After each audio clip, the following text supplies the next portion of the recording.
Hey everyone, welcome back to the channel. In this video, I'll show you how to fix the dr_no_ launcher. Please run Grand Theft Auto 5 using Rockstar Games Launcher error. Let's get started. Step 1. Close everything.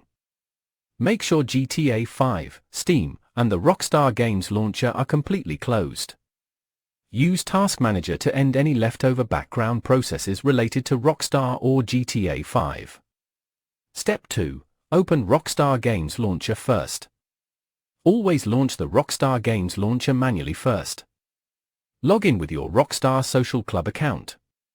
Step 3. Launch GTA 5 through the launcher. Once you're logged into the launcher, click Grand Theft Auto 5 from the game list and launch it directly from there.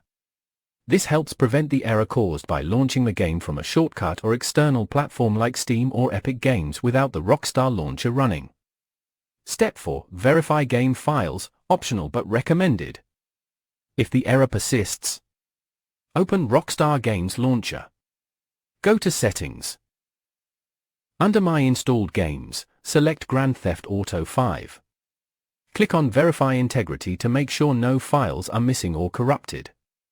Step 5. Reinstall or update Rockstar Launcher, if needed. If nothing works, uninstall the Rockstar Games Launcher, download the latest version from the official website, and reinstall it.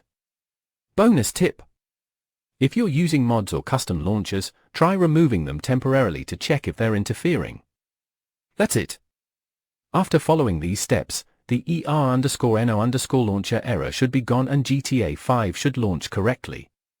If this video helped you, please like and subscribe to the channel for more quick fixes and tutorials.